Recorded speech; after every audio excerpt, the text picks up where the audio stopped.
Iran is carrying out an execution killing spree, targeting its own people in a violent campaign to crush dissent. Between January and October 2024, over 650 Iranians were sentenced to death by the Islamic regime. That's according to Iran Human Rights. October alone saw 166 people executed, marking the deadliest month for the country's justice system in nearly 2 decades. Among the victims was 69-year-old German-Iranian Jamshid Sharmad, executed in Tehran on charges of terrorism and the vague crime of corruption on earth. What is corruption on earth? Nobody can tell you. Thinking about the regime is corruption on earth. Speaking against the regime is corruption on earth.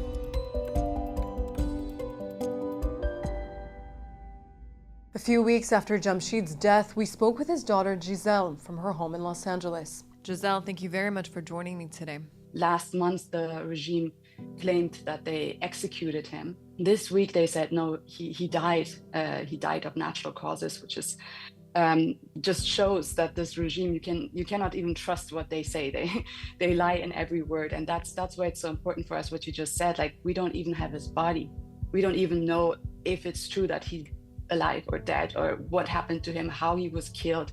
Was he poisoned? Was he did he die under torture? So all of these questions are still up there and unanswered. Jamshid, or Jimmy as his friends called him, was born in Iran and left with his wife and daughter a few short years after the Islamic Revolution of 1979. First to Germany and then to the United States, where he used his skills as a software engineer to create a website for Iranians to report human rights abuses and violations without fear of government surveillance. From Los Angeles, Jamshid also supported the Iranian opposition, particularly the pro-monarchist group Tondor, which broadcasts satellite radio and TV in Farsi. The kidnapping was not the first time that the regime tried to kill my father, get his hands on my father. And 2009, they sent assassins to Los Angeles, where we live, to try to assassinate my father. So since the time my dad was speaking out, which is almost 2 decades, and criticizing the regime and supporting the people of Iran, which are also critics of the regime wanted to silence him, wanted to silence his movement, his platform that he created, his radio station, his website. So they do transnational repression in a systematic way. In 2020, Jamshid had a layover in Dubai during a business trip to India. During his layover, he stopped answering his phone. His family knew the risks of flying through the Emirati city. Several Iranian dissidents had been kidnapped there in the past. Giselle had even placed a GPS tracker on her father just in case. And unfortunately, that's exactly what happened. Took him to Oman and then from there to Iran and showcased it in front of the whole world, with a video where they show him blindfolded and forced to confessions. And that was in 2020. So for the last 4 years, he was held there as a hostage under horrific circumstances. So nobody knew where he was held. Nobody had access to him. All of his rights were taken away. He was put on sham trials. The regime accused Jamshid of orchestrating bomb attacks in Iran in 2008, allegedly working with Tondor. However, his family and human rights experts assert these confessions were coerced under torture, and that his real crime was speaking out against the Islamic Republic. A UN human rights expert in 2022 called Jamshid's detention arbitrary, and Amnesty International condemned his trial as a farce. About once or twice a year, he was allowed a very supervised phone call with the torturers pretty much next to him, and they were threatening, of course, to cut off the phone call if he asked too many questions or if he was trying to tell us something. So once or twice a year, we had a sign of life and a little glimpse into what he's going through. That's how we know that he was tortured, that his teeth were knocked out, that his medication was not given. My dad is 69 or was 69 and has Parkinson's. So they were slowly in these 4 years killing him, even without an execution. That was a murder. How come our governments not only abandoned the people of Iran, but their own citizens?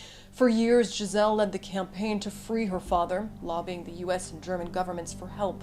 But she says both nations abandoned her father. If you are kidnapped by regular people, you have the police, you have authorities that help you, that take care of it. But if you're kidnapped by a regime that does business with your countries, you know, that has still relationships with your countries, where money is going back and forth, where negotiations are happening. Your case, the case of hostages, is a political problem for these countries that want to continue working with these terrorists and don't want to show that these terrorists just kidnapped their citizens. Jamshid Sharmad's death is not an isolated case. It's part of a systematic practice by the Islamic regime to eliminate its critics through false trials and the death penalty, tools of political oppression designed to intimidate and silence. Absolutely, there is not a fair trial. The execution has increased significantly to up to around 20 a day. That is what the Iranian regime reports, and the numbers even could be more than that.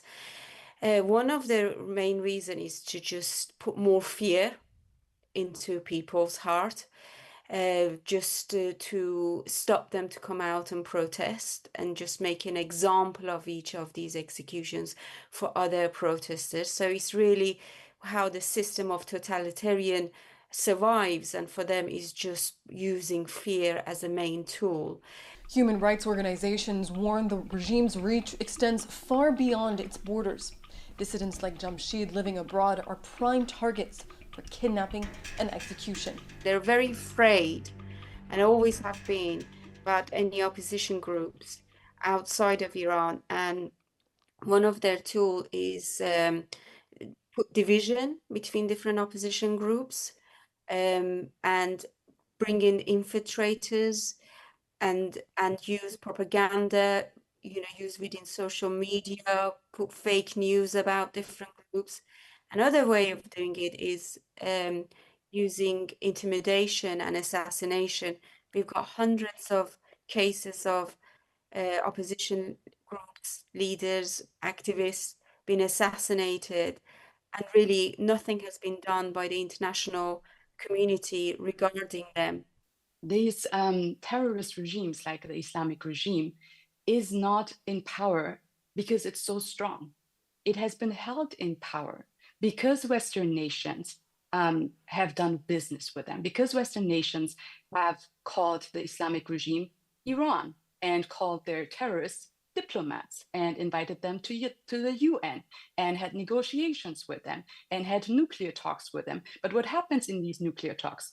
I mean, just the Obama deal that we saw in 2009 was a transaction of $150 billion that went to the regime. During Biden's administration, $6 billion went to the regime. Another $10 billion went to the regime. So what is this regime doing with this kind of money?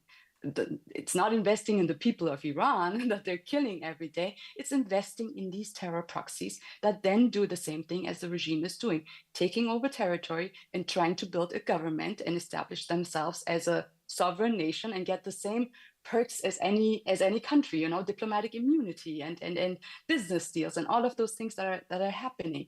The escalation of executions, particularly in the last year, highlight the regime's deepening paranoia. It's willing to sacrifice lives to quash any opposition, turning those who dare defy them into public examples. It doesn't see the people of Iran as its own people. It sees them as their enemy. It sees the country as something that it can exploit.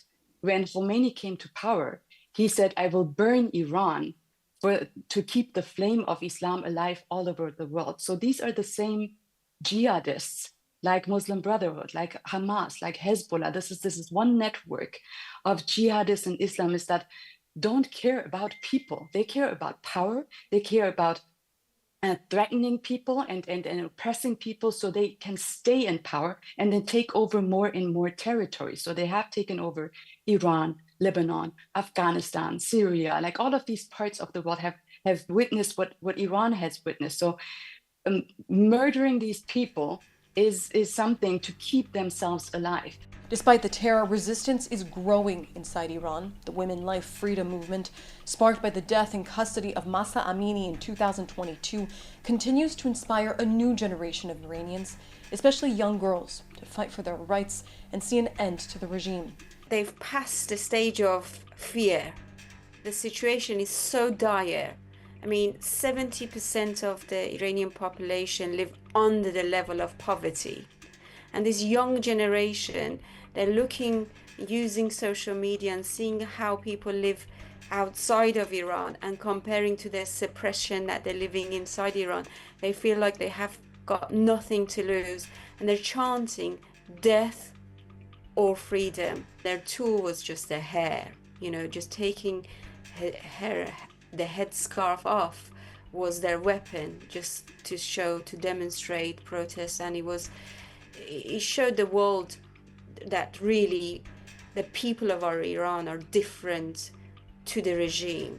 They might be murdered, they might be raped, they might be in prison, they might be tortured like my father and executed, yet they come to the streets, yet they continued that. So this kind of like bravery and courage that you see in these people is terrifying the regime. There is no way around to have a safe world unless we understand that there has to be a revolution inside of Iran that will topple the regime. And once this regime is gone, then all of the terror proxies around it will be falling apart too. As the world watches, the question remains, will the international community finally wake up and hold the regime accountable?